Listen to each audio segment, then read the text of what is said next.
En este país imposible de Milei nos vamos a dedicar un poco a repasar las últimas novedades a las 2 de la tarde, 34 minutos, mientras ustedes, insistimos, pasan por nuestro canal del Destape en YouTube, le van poniendo like y recuerden que además en ese mismo canal, si se meten, tenemos todo el contenido que hacemos en Maldita Suerte y por supuesto en los otros programas. También pasen por ahí, pónganle like y siempre compartan esos contenidos, además de comentarlos, que eso sirve mucho para que todo lo que hacemos se vaya replicando y vaya llegando a más lugares. Ahora sí, ahí vamos. Vamos a comenzar con la Marcha Federal Antifascista. Sin lugar a dudas, es uno de los temas de la semana, diría yo, del mes, básicamente. Mientras estamos viendo también lo que es el mapa interactivo con la cantidad de lugares en donde se va a hacer esta Marcha Federal de Orgullo Antifascista y Antirracista, que está convocada, por supuesto, para este sábado 1 de febrero,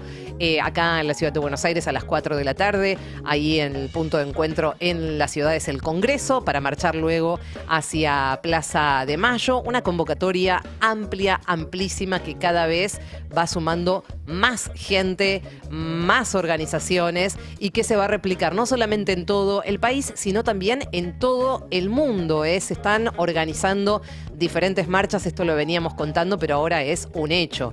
Y esto se ve en este mapa interactivo que estamos compartiendo con ustedes, así que vayan ahí a YouTube, que lo van a ver y que está recontra bueno para entender que esto está pasando verdaderamente a nivel mundial. Decíamos que después de meses de mucha tensión, de muchos desencuentros, también esta marcha va a servir de alguna manera para que el PJ, el Partido Justicialista, se muestre unido este sábado, porque va a estar acompañando también esta marcha federal. Y el gobernador bonaerense Axel Kicillof confirmó que va a estar presente frente a una columna, como suele hacer, Axel. Hay que decir que en las masivas marchas que hubo en este último año, en este primer año de Javier Milei, siempre estuvo presente, y en este caso va a estar ahí encabezando una columna con un montón de gente, entre ellos intendentes, una columna importante, y además va a haber seguramente otros dirigentes del peronismo. Vamos a ver la convocatoria de Axel Kicillof. Nos van a ver como gobierno de la provincia de Buenos Aires este sábado en una marcha, para que entiendan bien que si hay violencia, contra las mujeres, que si hay desigualdad, no nos podemos quedar al costado indiferentes, porque es convalidarla. Nuevamente entonces al frente de una columna Axel Kicillof, pero también van a estar coincidiendo desde Plaza de Mayo, ahí desde Congreso a Plaza de Mayo, varias columnas, entre ellas la de la Cámpora, la de la CGT, la de las CTA, organizaciones sociales, sumando también a integrantes de Unión por la Patria, que es el Frente Renovador de Sergio Massa, que también va a estar presente, y la Argentina Humana de Juan Grabois. Fíjense entonces cómo definitivamente esta marcha está logrando lo que por ahora, hasta ahora por lo menos, no se pudo, que es unificar en un mismo criterio a todos los integrantes de Unión por la Patria. También las madres de Plaza de Mayo se pronunciaron y convocaron para esta marcha de mañana. En esta plaza de nuestra marcha histórica de cada jueves, queremos enviarle un abrazo a todas las personas que se sintieron agraviadas, violentadas, ultrajadas por los mensajes de odio del presidente Milei pronunciados en Davos y en Estados Unidos. Las madres, como nuestros hijos, nos sentimos zurdas, putas, travestis, homosexuales.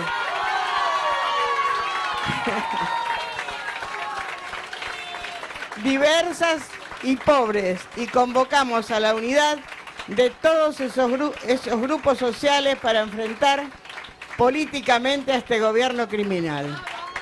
Bueno, insistimos que va a ser multitudinaria, que cada vez se va sumando más organizaciones, más gente de a pie, digamos. Seguramente todos ustedes deben tener cantidad de gente que por ahí no milita en ningún organismo ni en ningún partido político, y sin embargo se ve interpelada por esta gran marcha, como decíamos, de alguna manera para ponerle un cordón, para ponerle una barrera, un cordón sanitario a esta democracia que supimos conseguir, a estas igualdades de derechos que supimos conseguir.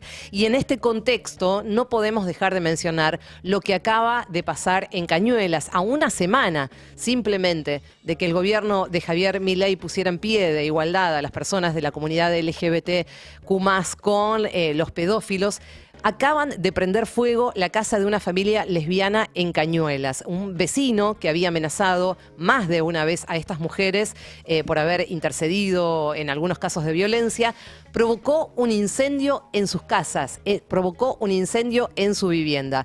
Este es el segundo ataque de lesbo-odio desde que comenzó el gobierno libertario, que hace esta supuesta batalla cultural, una catarata de agresiones constantes contra los derechos conseguidos por los feminismos, por las diversidades, y que de alguna manera esto se venía advirtiendo. Eso que está en el plano de la retórica, que está en el plano de la narrativa, en algún momento baja a hechos concretos. Y es eso lo que estamos viendo, ¿no, Ori? Sí, son las palabras que habilitan, preparan el escenario que hace posible ese tipo de violencias.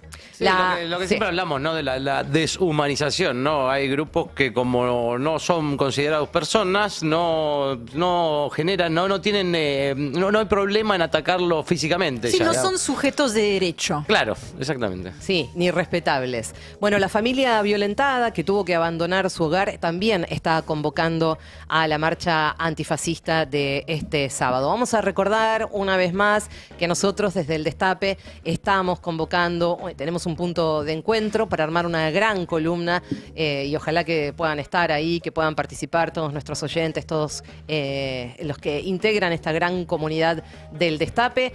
A las 4 de la tarde el punto de encuentro va a ser Irigoyen y Solís. Ahí nos vamos a encontrar. La idea, por supuesto, es como es la consigna de esta marcha federal acá en la ciudad de Buenos Aires, porque insistimos que esto va a tener réplicas en todo el país y en el mundo. Marchar desde el Congreso hacia Plaza de Mayo.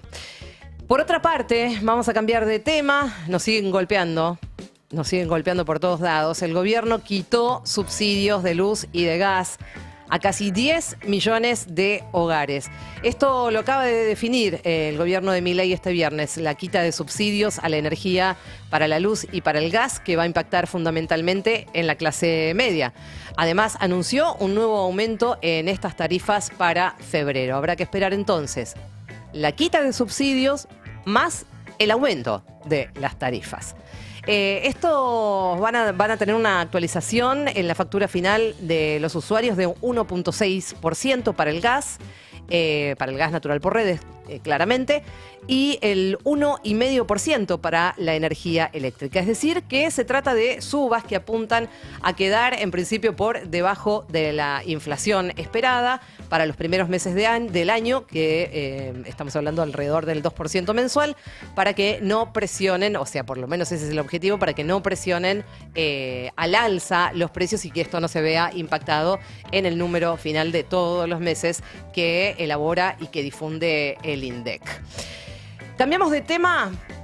Una vez más tenemos que hablar de la salud, otro aspecto del que nos venimos ocupando muchísimo en todo este tiempo porque es uno de los ámbitos más golpeados de la Argentina. Estamos hablando que el gobierno de Milei sigue con su política de reducción del Estado y áreas muy sensibles del Ministerio de Salud están siendo no solamente desfinanciadas, sino también desintegradas por la cantidad de despidos. Según denunciaron hoy las y los trabajadores, la cartera dirigida por Mario Lugones decidió el desmantelamiento de la Dirección de Respuestas de HIV, enfermedades de transmisión sexual, hepatitis virales, tuberculosis, que se encarga esta dirección básicamente de garantizar los derechos sexuales, reproductivos de la población, por supuesto todo el planeamiento que significa el tema de vacunación y bueno, y todo el cronograma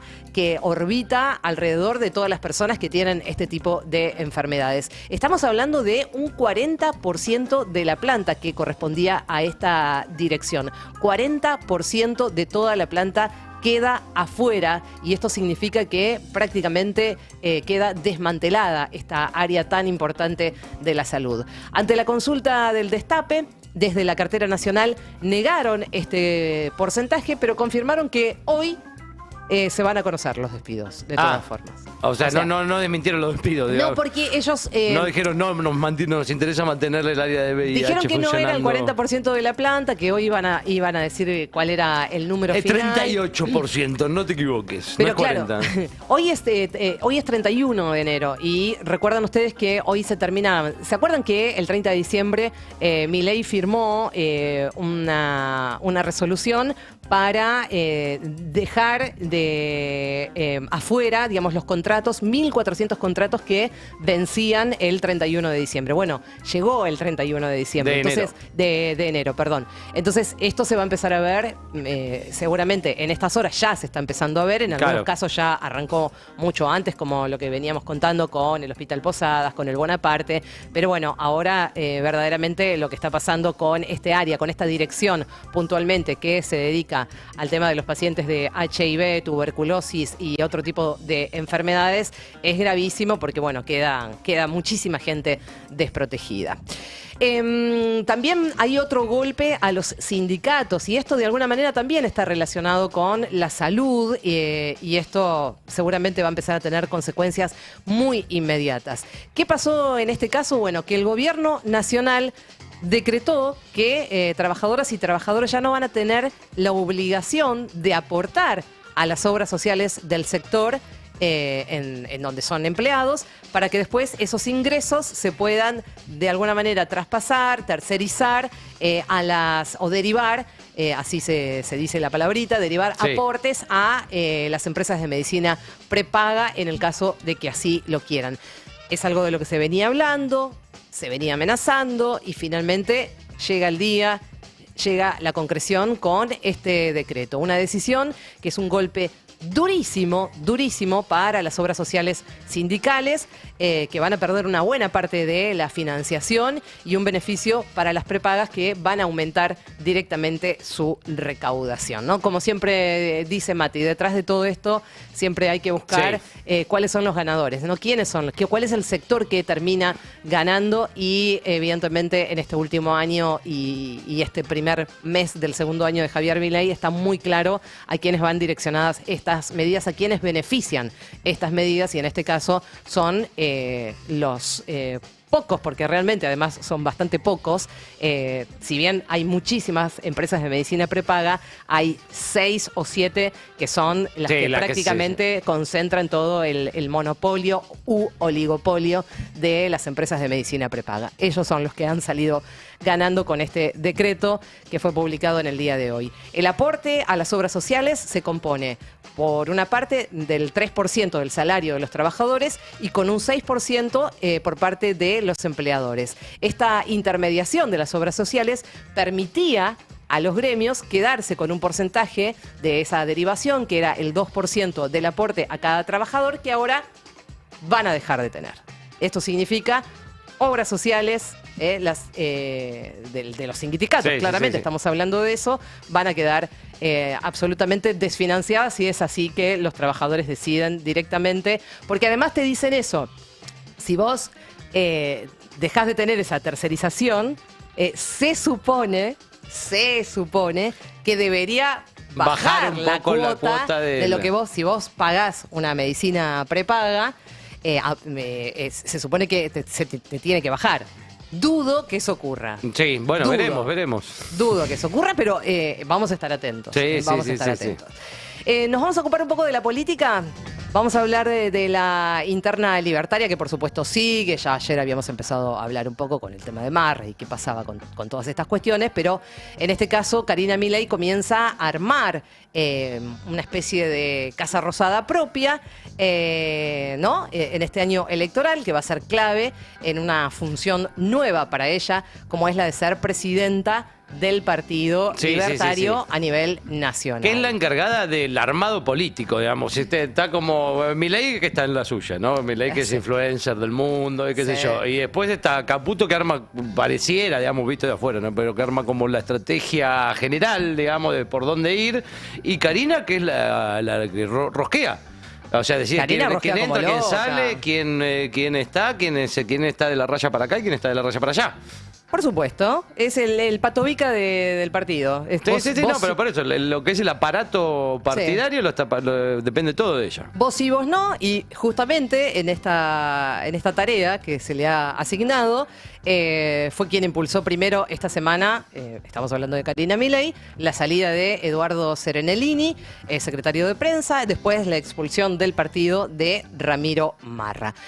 Con la ida de Serenellini, además, le dio una mano a uno de sus alfiles, que es Adorni. Manuel Adorni, claro, claramente. No se llevaban bien, ¿eh? Titular de la vocería de comunicación, que va a absorber esa área, así que va a tener un poco más de poder si es que le faltaba. Sí, que en realidad Serenellini nadie sabía bien lo que hacía, salvo sacarse fotos con gente random. Hoy recibimos al grupo de ajedrecistas del Parque Chacabuco.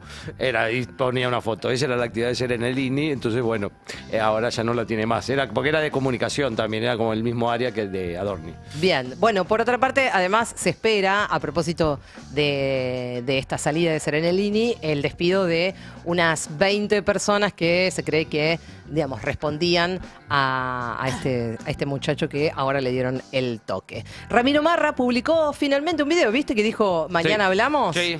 Bueno, finalmente publicó un video en redes sociales en donde se mostró sorprendido por su salida, pero igualmente él sigue, porque es un poquito tóxico. Le dicen no, no, no, y él sigue. No, yo te quiero, yo te quiero, yo te quiero. Dale, papi. A ver. Lo primero que quiero decir es el agradecimiento que tengo hacia todos los dirigentes de La Libertad Avanza que de forma privada me han dado su apoyo. Me sorprendió el tuit igual que a todos. No había tenido ni ninguna notificación previa ni ninguna conversación. Ahora estoy acá para informar que voy a seguir defendiendo las políticas de este gobierno, porque estoy a favor del modelo económico, de las políticas de seguridad, de las desregulaciones, del posicionamiento internacional que está teniendo la Argentina, porque se está haciendo historia. Fuera del cariño personal que le tengo al presidente Javier Milei, con quien he logrado el mayor éxito de mi vida, sacar al kirchnerismo del poder.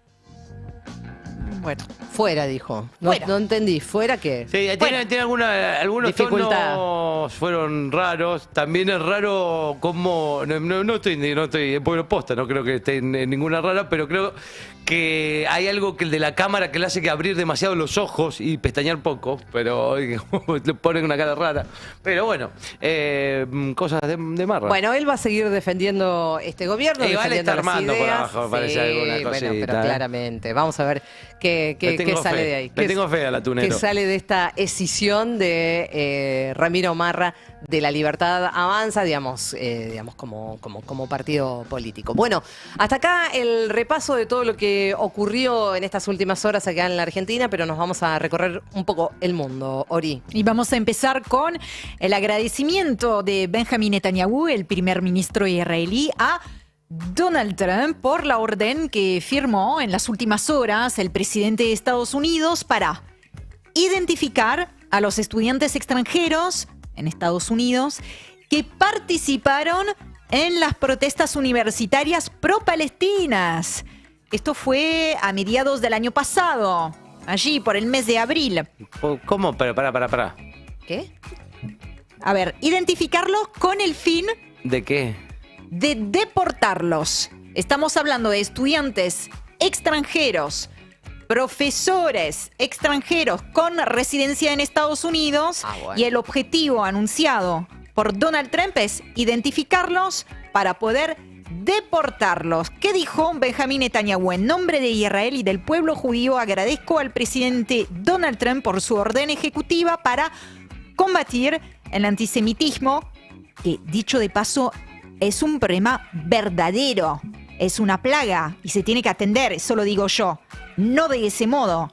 y el apoyo al terrorismo en los campus estadounidenses. Gracias, Donald Trump, por defender la verdad y la justicia, como siempre, haciendo una amalgama, una confusión, me parece un poco sosa la palabra, pero entre lo que es la movilización en contra de una limpieza étnica, de un genocidio, de lo que en un primer momento se llamó una guerra, que ya sabemos se convirtió en otra cosa, y lo que es el antisemitismo, que es un problema real y que se tiene que combatir. Entonces, que también está en auge también por esto. Y que también está en auge. Sí. Esto no está colaborando, ayudando, digamos, a hablar del problema que es real. En Francia siempre les digo, porque tenemos muchos informes al respecto, tenemos un antisemitismo desatado, por lo cual son realmente, no lo digo al pasar, son problemas reales y profundos a los que hay que atender. Al mismo tiempo que los estadounidenses, los extranjeros que viven en Estados Unidos tienen todo o deberían tener todo el derecho de oponerse a que se lleve a cabo un genocidio como el que está llevando a cabo el gobierno israelí en la Franja de Gaza. O hacer una marcha sobre cualquier cosa, qué sé yo, contra el queso cheddar, no sé, porque no puede ser que te deporten de un país por una expresión política. ¿Por qué? Porque ellos lo asocian, obviamente, o sea, no tiene un porqué. Nosotros entendemos que es ideológico acá, ¿no? Es cuestión de alianzas ideológicas y de la ultraderecha. Pero el porqué oficialmente lo asocian con el yihadismo, que también es incorrecto ponerlo en esos términos, y con el terrorismo. El contraterrorismo en general. Entonces, con esto bueno, estamos hablando realmente de gobiernos fascistas en ese sentido, que persiguen por las ideas. Ojo con eso. Bueno, eso está sucediendo. Y ese es el peligro. Digo, tiene todo que ver con lo que estamos hablando por acá. Por eso, vuelvo acá y ese es el peligro de lo que está pasando, digamos, cómo emprendieron en una especie de scrum, no solamente el trolerío, sino también algunos dirigentes importantes y algunos comunicadores hablando de que la marcha de mañana es destituyente, que es golpista. Digo, se empieza nuevamente, decimos construir eso. un relato. Un relato que después eso a veces tiene consecuencias en la vida real. Sí, que habilita a otras cosas. Lo que sí, entonces, la política de Donald Trump en la relación a Israel, en la relación a las y los palestinos, en la relación a Medio Oriente, va tomando forma, ¿sí? Hemos hablado de su intención, su anhelo de expulsar a la población palestina de la Franja de Gaza, lo que básicamente constituiría una limpieza étnica. Detener también es otra de sus iniciativas, y deportar es lo que estamos comentando ahora, aquellos que en Estados Unidos se opusieron a esa limpieza étnica, a ese genocidio. Y también agrego, entre muchas otras medidas y declaraciones, pero rehabilitar o habilitar o darle apoyo a la figura de Benjamín Netanyahu, que recordemos, tiene en su contra una orden de arresto de la Corte Penal Internacional por crímenes de guerra y de lesa humanidad, pero debería estar viajando pronto a Estados Unidos para ser recibido por Donald Trump. Algunos incluso en Estados Unidos están hablando de la semana que viene. Entonces, voy con más temas, pero todos tienen que ver con esto que estamos hablando, las políticas de Donald Trump y todas sus ramificaciones y el eco que está haciendo en el mundo. Perseguir, detener, deportar, encarcelar, estigmatizar, discriminar. Bueno, la semana de Trump, esta segunda semana de Donald Trump en la Casa Blanca, estuvo absolutamente atravesada, copada por esas iniciativas de seco absolutamente fascista. Les traje otro ejemplo y me va a decir, ¿de qué está hablando? Les quiero hablar un segundo del accidente aéreo que sucedió en Washington. Seguramente hayan visto las imágenes. Bueno, los cuerpos de los fallecidos no fueron ni siquiera todavía todos recuperados, que Donald Trump ya encontró la causa del accidente. ¿Y saben cuál es?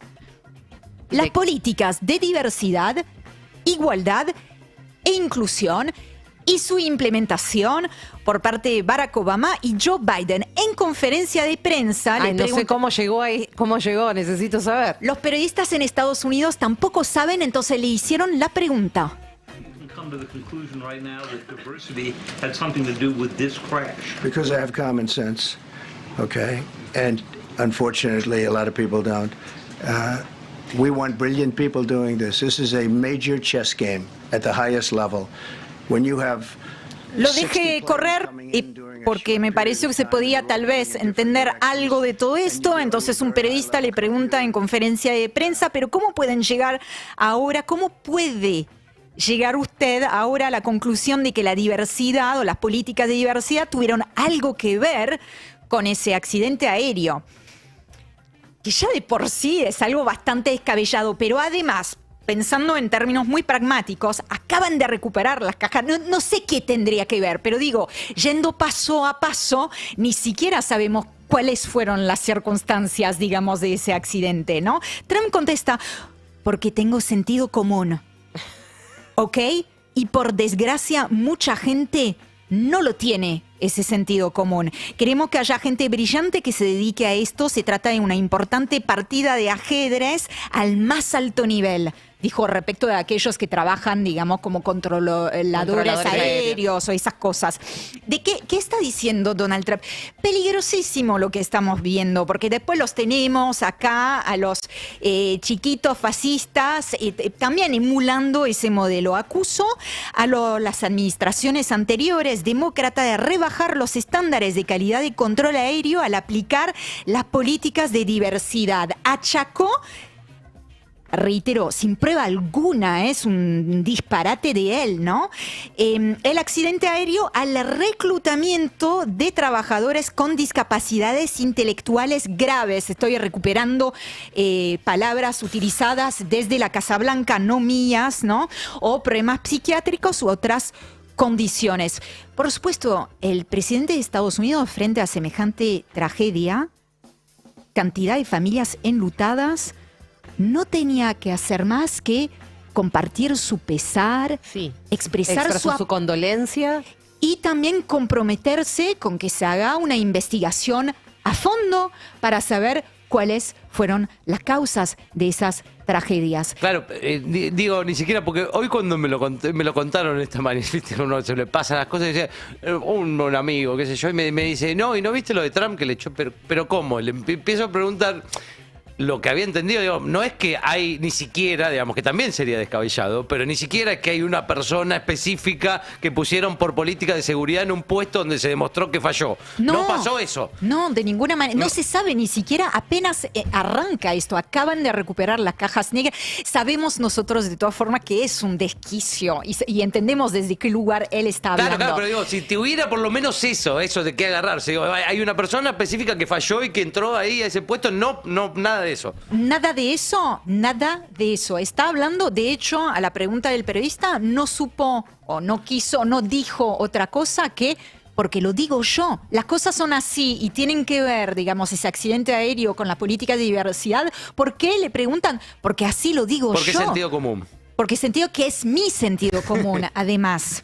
Bueno, un sentido común entonces hubiese sido, sin lugar a dudas, simplemente apoyar a los familiares en lugar de profundizar esa discriminación. Voy a terminar con esto, perdón, nos extendimos un poco, pero también tiene que ver con Donald Trump y la semana que tuvo, muy convulsionada. Ahora nos vamos a Colombia, donde el presidente Gustavo Petro llamó a las y los colombianos sin documentos, en situación irregular en Estados Unidos, a dejar sus trabajos de inmediato en ese país, según publicó en un mensaje en redes sociales, y a retornar a Colombia lo más pronto posible. La riqueza, dijo Gustavo Petro, la produce solo el pueblo trabajador, y también agregó que el Departamento de Prosperidad Social buscará otorgar créditos productivos a quienes se inscriban en programas de retorno. Construyamos riqueza social en Colombia, dijo el presidente, claramente una respuesta a toda esa polémica que hemos comentado a lo largo de esta semana, y también una respuesta al plan de Donald Trump para cerrar, de deportar a inmigrantes, a personas migrantes en una situación irregular a Guantánamo. El mundo, incluye a la Argentina, no está en su mejor momento. Esperamos haberlo resumido de la mejor manera. Es lo que pudimos hacer, pero como siempre lo hacemos a 3 de la tarde y 3 minutos. Le damos el cierre con el clima. Maldita suerte.